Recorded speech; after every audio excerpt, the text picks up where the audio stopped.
Saudara-saudara pendengar yang kami kasihi dimanapun Anda berada, Anda kembali bersama kami dalam acara Telaga Tegur Sapa Gembala Keluarga. Saya Gunawan Santoso dari Lembaga Bina Keluarga Kristen akan berbincang-bincang dengan Bapak Pendeta Dr. Paul Gunadi. Beliau adalah seorang pakar dalam bidang konseling. Dan perbincangan kami kali ini tentang kehilangan makna hidup. Kami percaya acara ini bermanfaat bagi kita sekalian, dan dari studio kami mengucapkan selamat mengikuti. Bahwa pada kesempatan yang lalu kita membicarakan tentang mendapatkan makna hidup. Jadi seseorang itu memang perlu punya makna hidup, tujuan hidup. Tetapi ternyata itu bisa hilang seperti yang kita akan berbincangkan pada kesempatan ini. Nah, Pak Paul, sebelum kita mengulas atau memperbincangkan tentang kehilangan makna hidup, mohon kesediaan Pak Paul untuk menguraikan secara singkat apa yang kita perbincangkan pada kesempatan yang lalu tentang mendapatkan makna hidup itu. Jadi kita telah bahas bahwa sebetulnya Tuhan sudah memberikan kepada kita makna hidup, yakni untuk membawa hormat dan memantulkan kemuliaan Tuhan. Nah, itu adalah makna hidup yang universal atau yang umum. Untuk mendapatkan yang spesifiknya buat kita atau yang personalnya, yang pribadinya buat kita, memang kita harus mencarinya. Kita harus misalkan melihat kesanggupan kebisaan kita, sehingga kita tahu dengan pekerjaan apakah kita akan nanti hidup di dunia ini, dan lewat itulah kita nanti memuliakan Tuhan. Kita juga tahu lewat karakter kita Tuhan akan memakai kita untuk membawa kemuliaan baginya. Nah, dalam konteks dalam lingkup makna hidup yang pribadi inilah, kita juga mau berkata bahwa kadang-kadang kita bisa kehilangan. Nah, kita akan melihat sekali lagi bahwa makna hidup yang universal itu nggak akan bisa hilang Tuhan sudah tetapkan untuk kita memantulkan kemuliaan Tuhan dan membawa hormat kepadanya. Tapi yang pribadi, yang spesifik itu kadang-kadang karena situasi kehidupan kita untuk sementara bisa kehilangan, Pak Gunawan.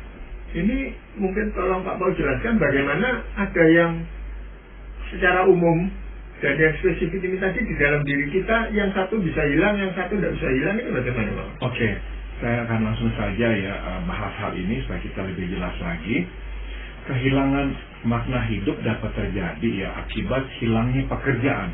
Misalkan secara sekonyong-konyong kita ini diberhentikan dan kita kesulitan mendapatkan pekerjaan. Tadi kita sudah bahas bahwa makna hidup yang spesifik atau yang personal itu kita temukan tuh lewat pekerjaan kita, karir kita. Nah, kalau tiba-tiba kita kehilangan setelah kita misalkan bekerja untuk satu waktu yang lama, wah, kita bisa tuh untuk sementara kehilangan makna hidup kita. Untuk apa kita ada di dunia? Sebab sekali lagi salah satu cara kita merendah hidup adalah melalui pekerjaan yang kita bangun tahap demi tahap lewat rentang waktu yang panjang. Setelah mencapai jenjang tertentu, kita kemudian bertahan dan mengembangkannya. Sehingga waktu kita harus kehilangan pekerjaan itu, waduh, akan sangat memukul kita, sebab pada titik itu pekerjaan sudah menyatu dengan diri kita.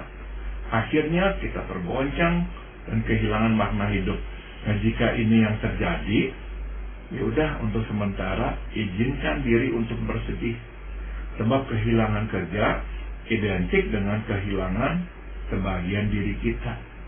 Setelah itu silakan eksplorasi pilihan kerja yang tersedia. Dan udah kita lakoni begitu Pak Gunawan. Memang idealnya kita menemukan kerja pengganti yang sejenis dan yang setara dengan pekerjaan yang terdahulu. Namun bila itu tidak terjadi, jangan ragu untuk banting haluan dan menurunkan tuntutan. Ambil pekerjaan yang ada dan jadikan pekerjaan itu sebagai pengisi waktu dan juga mungkin untuk memenuhi kebutuhan keuangan dalam keluarga kita. Terpenting adalah kita terus beraktivitas, sebab tanpa aktivitas kita akan makin terpuruk. Ya, jadi artinya tujuan seseorang bahwa hidupnya untuk memuliakan Tuhan, mendatangkan hormat bagi Tuhan, itu nggak akan bisa hilang itu Pak Pol. Tapi dia akan kehilangan bagaimana mengekspresikan itu. Iya, lewat misalnya karir kita gitu. Nah, saya ini pernah satu waktu selama 8 bulan kehilangan pekerjaan saya, Pak Gunawan. Saya benar-benar tuh cukup goncang. Sebab tiba-tiba saya itu yang nggak pernah nganggur sekarang di rumah pagi sampai sore. Nah, apa yang saya lakukan?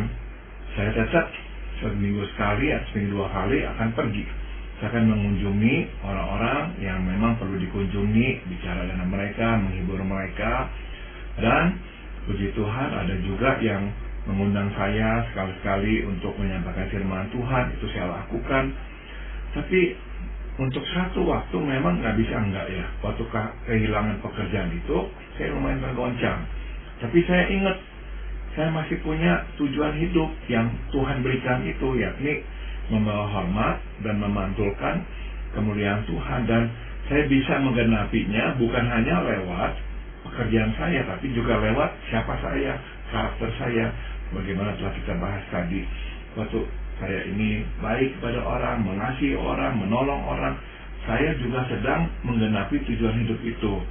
Tapi memang ya nggak utuh, karena pekerjaan itu tuh memang menempati porsi yang besar dalam hidup kita. Waktu kita kehilangan itu, ya memang seringkali kita akan mengalami goncangan.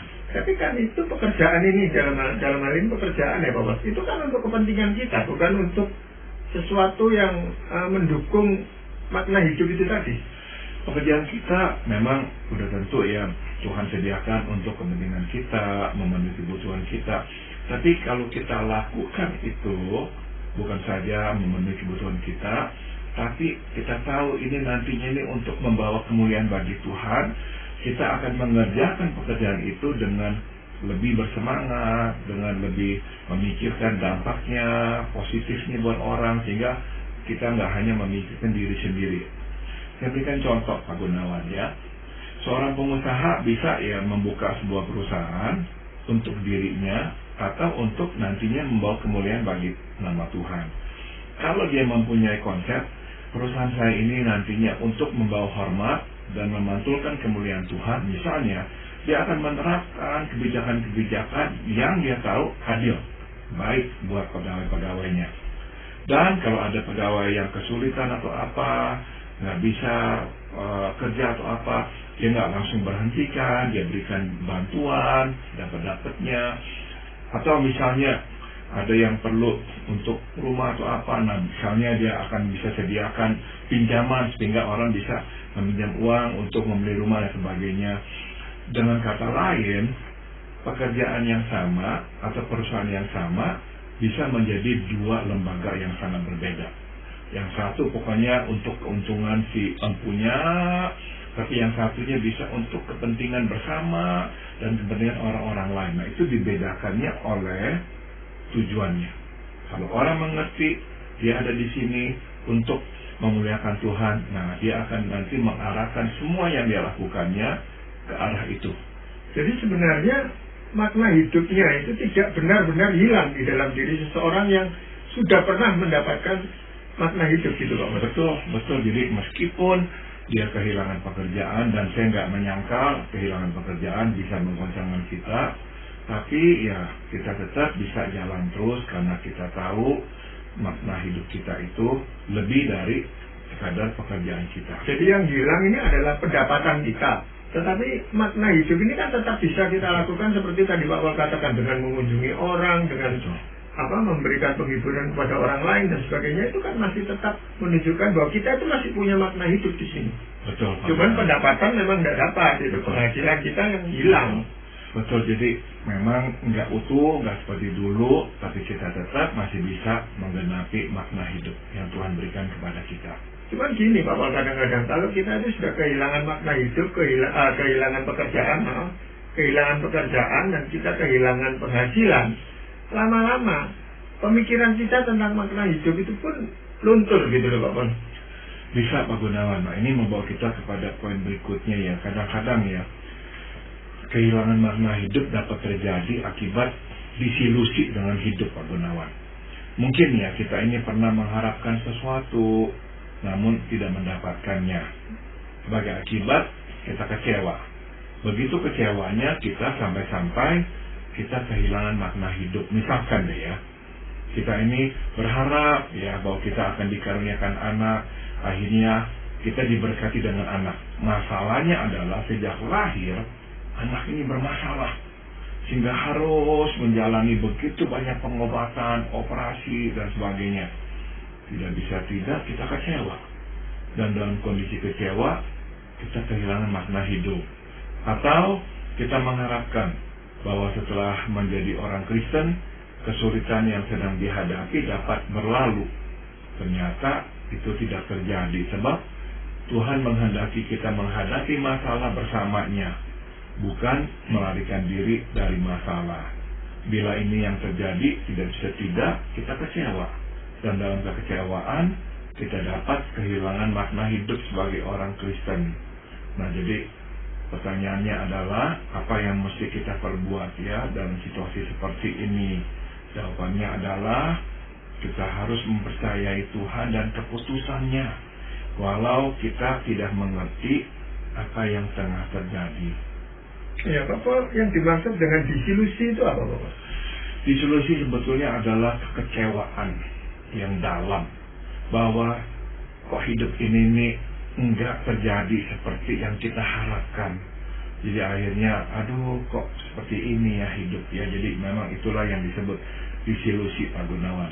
Waktu kita mengalaminya, biasanya memang kita juga akan kehilangan makna hidup. Ya, buat apa sih hidup ini ya? Kenapa kok saya ada di dunia ini? Bagaimana contoh yang saya berikan tadi ya, anak kita kok dari lahir kok sakit-sakitan, kok nggak pernah sembuh-sembuh, satu belum sembuh udah ada lagi yang lain. Jadi kita bertanya, atuh Tuhan, buat apa kasih saya anak kalau anaknya harus sakit terus-menerus gitu. Pada momen seperti itu biasanya memang kita bisa kehilangan makna hidup.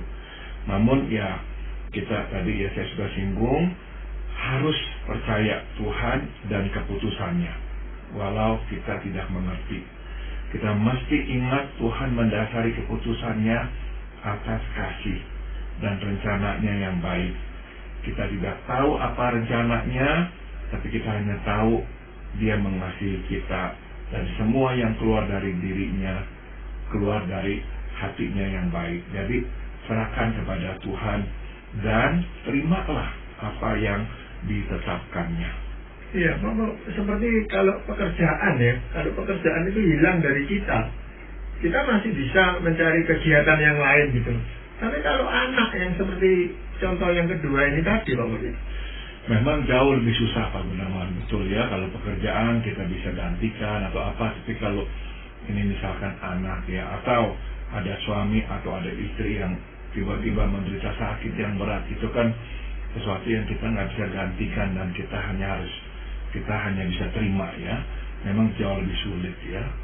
Ya, ini kan tergantung sekali dengan kondisi iman seseorang kepada Tuhan gitu, Pak, boleh.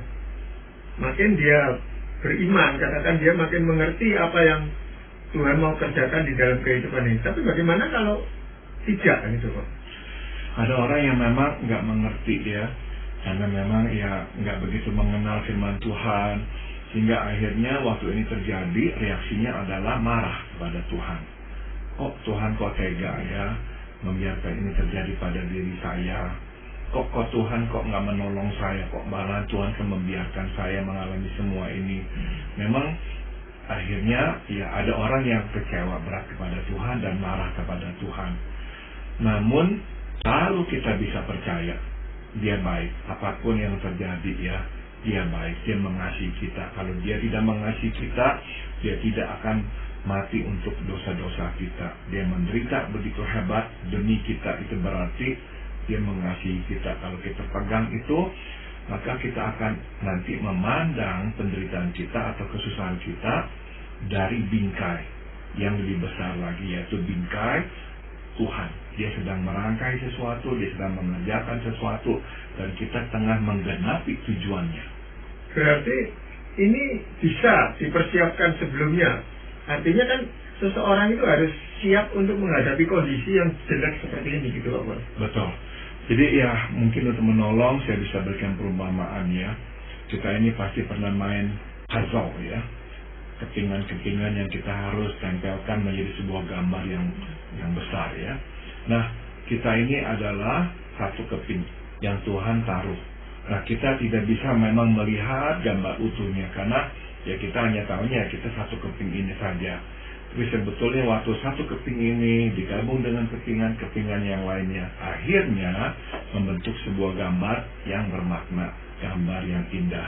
Nah, gambar yang indah inilah yang Tuhan kerjakan di dalam hidup kita. Ya, demikian juga di dalam kehidupan ini kalau kita tahu gambaran besarnya, yaitu hidup untuk memuliakan Tuhan dan mendatangkan hormat bagi Tuhan. Mungkin walaupun kita cuma satu keping itu, kita tahu saya mengambil bagian di dalam hal itu gitu. Betul Pak Gunawan. Berkaitan dengan penyebab yang berikutnya ya Pak Gunawan, tentang kehilangan makna hidup. Kita ini bisa kehilangan makna hidup karena kesulitan hidup.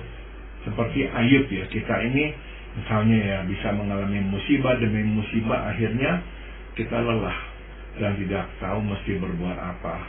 Mungkin kita masih dapat menghadapi satu atau dua kesulitan. Menghadapi 4 kesulitan sekaligus kita nggak sanggup. Kita ambruk dan mau melarikan diri dari hidup. Kita kehilangan makna hidup sebab bagi kita hidup identik dengan kesusahan. Jika ini yang terjadi, kita mesti mencari pertolongan. Kita tidak dapat menghadapi pukulan demi pukulan sendirian. Kita perlu bantuan. Jadi bicaralah dengan hamba Tuhan atau teman, ceritakan apa yang terjadi, minta bantuannya. Kadang kalau masalah belum selesai, jika kita dapat berbagi beban dengan teman atau hamba Tuhan, kita akan merasa lebih baik. Tetapi ada orang yang memang sulit mengemukakan persoalannya kepada orang lain, Bapak. Nah, ini kan makin memperberat kehidupannya dan makin mengaburkan makna hidupnya gitu. Betul Pak Gunawan, jadi penting sekali memang kita ini hidup sesuai dengan desain Tuhan. Tuhan nggak mendesain kita untuk hidup sendirian, menanggung semua sendirian, enggak. Tuhan mendesain kita untuk hidup berbagi dengan sesama. Nah, kalau kita hidup dalam desain Tuhan, kita akan lebih bisa ya menanggung kesulitan hidup ini.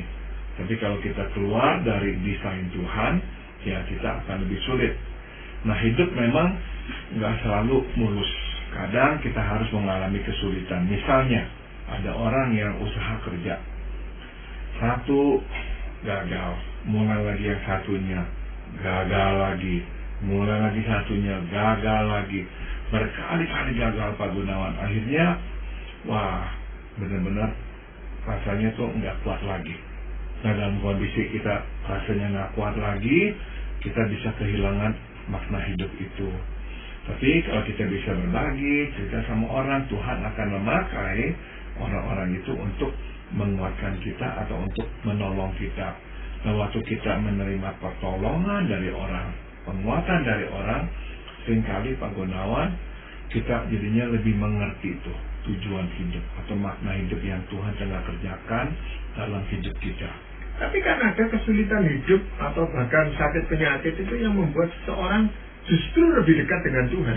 Betul, makanya seharusnya lah waktu kita ini bisa melihat ya kesulitan hidup itu dari bingkai atau kacamata rencana Tuhan, makna hidup yang Tuhan tetapkan, maka kita akan lebih bisa ya nanti menjalaninya. Tapi misalkan kita melihat ini sebagai, aduh kok bisa kena ini, kok bisa ini, seolah-olah semuanya itu terjadi di luar Tuhan. Nah, kita tambah frustasi, tambah kehilangan makna hidup. Jadi kalau kita bisa melihatnya dari kacamata Tuhan, kita lebih bisa menjalaninya. Ya, tetapi bisa atau tidaknya kita melihat dari kacamata Tuhan, itu kan juga tergantung apakah pada saat-saat kita tidak mengalami musibah, itu kita bisa melakukan hal itu apa enggak gitu Pak Bon?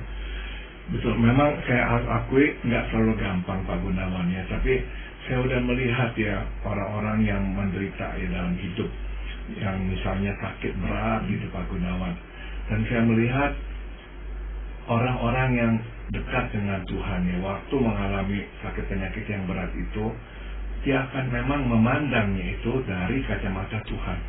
Dan orang-orang itu akan terus bisa memuji Tuhan, karena dia tahu ini semua dalam tangan dan rencana Tuhan. Nah, ini saya saksikan berkali-kali, Pak Gunawan. Saya masih teringat saya mengunjungi seseorang yang sudah stadium akhir penyakitnya. Kemudian dia begitu ketemu saya, dia berkata, saya memuji Tuhan. Kemarin saya kesakitan, meskipun sudah diberikan obat, tapi tetap aja saya kesakitan. Dan saya berdoa terus. Tuhan tidak langsung menjawab. Saya berdoa sampai beberapa jam. Tapi setelah beberapa jam, tiba-tiba rasa sakit saya hilang. Jadi saya memuji Tuhan. Saya memuji Tuhan, dia menjawab saya, dia begitu baik kepada saya. Nah, bahkan dalam penderitaan, kalau kita memandangnya dari lensa Tuhan, kita akan lebih dapat yang menjalani, sebab kita tahu ada Tuhan di dalamnya. Iya, jadi hilang atau tidaknya makna hidup ini sangat ditentukan oleh bagaimana dia hidup berserah kepada Tuhan atau hidup beriman kepada Tuhan, gitu Bapak. Betul Pak Gunawan, ya betul ya. Nah, sekarang kita akan bahas yang terakhir, yang keempat ya. Kehilangan makna hidup dapat juga disebabkan oleh hilangnya orang terdekat dengan kita, seperti pasangan kita, ya suami istri, orang tua, anak, sahabat, ya. Semasa mereka masih bersama kita, hidup ini nggak sepi. Kita disegarkan, disemarakkan oleh kehadiran mereka. Sekarang mereka telah tiada. Hidup berubah menjadi kelabu, sepi, ya, atau kita terbiasa menjalani hidup bersama dengan mereka. Sekarang mereka telah tiada. Kita pun susah dan sedih. Kehilangan orang terdekat bisa ya membuat kita kehilangan kekuatan dan makna untuk hidup. Nah, jika ini terjadi, kita harus memaksa diri bertemu dengan orang setiap hari. Tidak soal kita niat atau tidak. Kita mesti keluar rumah, berinteraksi dengan orang. Memang mereka tidak sama dengan orang terdekat, tapi mereka tetap adalah orang, dan interaksi dengan orang mutlak kita butuhkan. Jadi jangan milih-milih. Kalau tidak sama dengan orang-orang terdekat, bergaulah dengan mereka. Nah, dalam kita bergaul, Tuhan akan nanti bekerja menyembuhkan kita. Tapi ya, saya tetap mau mengakui hilangnya orang terdekat bisa ya untuk sementara menggoncangkan kita, sehingga kita kehilangan makna hidup ini.